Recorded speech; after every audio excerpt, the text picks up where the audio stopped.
folie. Rendez-vous en magasin et sur IKEA.fr. 7h, 9h. Europe 1 matin.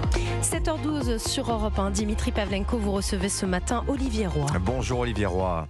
Bonjour. Bienvenue sur Europe 1. Vous êtes professeur à l'Institut universitaire européen de Florence. Vous êtes auteur de nombreux ouvrages. Vous avez beaucoup écrit sur l'islam, le djihadisme, etc.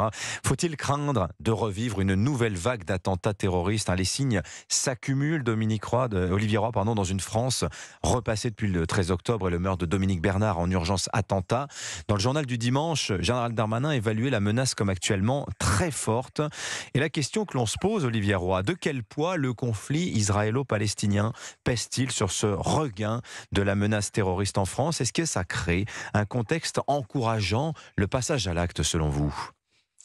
Alors ça peut encourager le passage à l'acte chez des individus plutôt isolés qui d'un seul coup vont s'emparer de l'impact de ce conflit sur l'opinion publique pour commettre un attentat du style de tout ce qu'on a vu depuis maintenant 6 ans, c'est-à-dire des attentats plutôt individuels, plutôt bricolés, plutôt artisanales, mais évidemment mortels qui tuent. Et ça c'est très difficile évidemment pour la police et les différents services de repérer à l'avance la personne qui va passer à l'acte.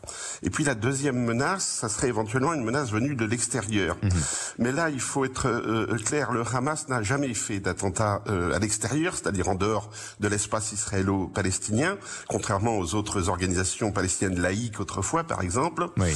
Et on ne voit pas le Hamas se lancer dans des attentats en Europe. Alors, la menace ici viendrait plutôt de groupes de gens venus de l'Asie centrale, ex-soviétique et du Caucase, parce qu'on sait que chez Daesh, par exemple, on a des commandos entraînés aux confins afghano-pakistanais qui pourraient tenter de rejoindre l'Europe. Alors c'est justement, ça, on reparlera de la menace projetée parce que il y a peut-être 2-3 choses à ajouter. Vous expliquez, Olivier Roy, effectivement que vous identifiez 2 profils de terroristes qui sont vraiment en train d'émerger. Alors les Caucasiens, il se trouve que le tueur de Dominique Bernard, Mohamed Mogouchkov, venait d'Ingouchi, donc c'est ces territoires d'ex-URSS, du sud de la Russie, effectivement, comme d'ailleurs le tueur de Samuel Paty, Anzorov, ceux qu'on appelait les barbes rouges de Daesh il y a quelques années, qu'on pourrait peut-être considérer comme pilotés à distance par des organisations terroristes. Et puis il y a ceux que vous appelez les flottants. Les flottants, ce sont ceux effectivement qui passent à l'acte pour une raison qui souvent leur appartienne, mais dans un contexte finalement encourageant le passage à l'acte.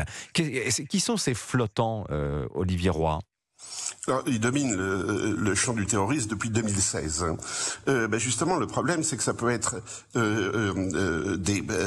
des migrants tout à fait récents, mais surtout ce que j'appellerais vous avez des déboutés du droit d'asile, par exemple, parce que ils sont particulièrement évidemment remontés.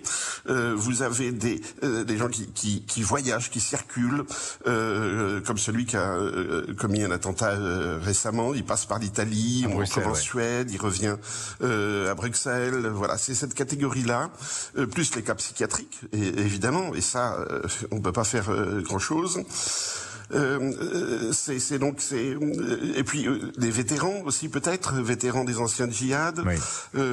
Voilà, c'est cette population-là très instable qui est le foyer de recrutement. Ouais, ça fait pas mal de monde au final. Votre confrère Bernard Rougier, Olivier Roy, dit dans l'Express cette semaine que dans le monde arabo-musulman, la Palestine est un symbole. Elle symbolise la persécution des musulmans partout dans le monde.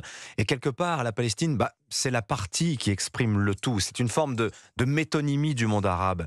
Et là, selon lui, résiderait tout le danger pour nous. Autrement dit, djihad global, attaque locale. Est-ce que vous croyez, vous, à cette théorie ?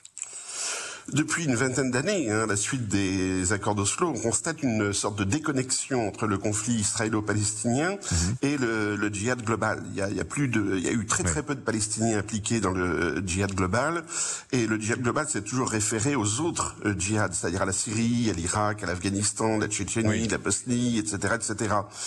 Et je crois que cette déconnexion reste très profonde. Mais il n'y a pas une instrumentalisation actuelle de ça. Alors vous dites que c'est un conflit national, le conflit israélo-palestinien, mais est-ce qu'on n'observe pas une sorte d'instrumentalisation ? Les Américains sont en train de dire, ils constatent une recrudescence des attaques sur leurs bases au Moyen-Orient depuis les événements de Gaza. Ça, c'est organisé, c'est l'Iran qui est derrière. Les gens qui soutiennent militairement le Hamas, c'est le Hezbollah, peut-être les houthis au Yémen qui sont également sous influence iranienne. Donc l'Iran verse de l'huile, évidemment, sur le feu, partout dans le Moyen-Orient. Mais on n'a pas, en tout cas pas encore, de mouvements ou de personnes, disons, des Arabes non liés à l'Iran qui passent à l'action. On a des manifestations de masse, à Casablanca, par exemple, à Tunis, mais ça reste des manifestations politiques. On n'a pas de passage à l'acte, justement, sauf, encore une fois, organisé par l'Iran. Alors, dernière question, Olivier Roy, on a reparlé de l'opération Chamal ces derniers jours, à la faveur de la proposition d'Emmanuel Macron, assez vite balayée, de répliquer ce format de coalition contre le Hamas. Alors Chamal, je rappelle, opère depuis une dizaine d'années maintenant entre la Syrie et l'Irak. L'ONU rapportait qu'en août 2022, bien qu'affaibli, Daesh comptait encore 10 000 combattants, surtout en Syrie et en Irak. Est-ce que ça doit nous inquiéter sur l'éventualité d'une menace projetée, dont vous nous disiez tout à l'heure qu'elle paraissait moins probable que la menace intérieure? Mais tout de même, est-ce qu'ils ont conservé une forme de savoir-faire à mener des opérations type 13 novembre, type Bataclan? Alors, leurs combattants sont essentiellement des locaux, et surtout en Syrie et un peu en Irak. Ils ont leurs connexions internationales ont été extrêmement fragilisées, d'abord par la défaite militaire de Daesh. Mais oui, évidemment, Daesh garde une capacité d'action et surtout une volonté d'action. Daesh n'a absolument pas renoncé au djihad global, donc ils vont tout faire pour le relancer. Mais pas forcément en soutien pour les Palestiniens. Les rapports entre Daesh et Hamas sont très mauvais.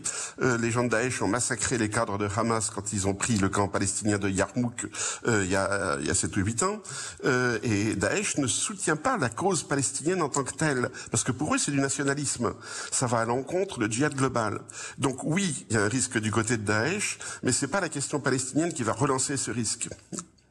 Merci beaucoup de votre expertise, Olivier Roy. Je signale votre dernier ouvrage absolument passionnant, L'aplatissement du monde, consacré à d'autres enjeux que strictement le fondamentalisme religieux, l'aplatissement, la déculturation de la culture. Merci d'être venu sur Europe 1 ce matin. Bonne journée.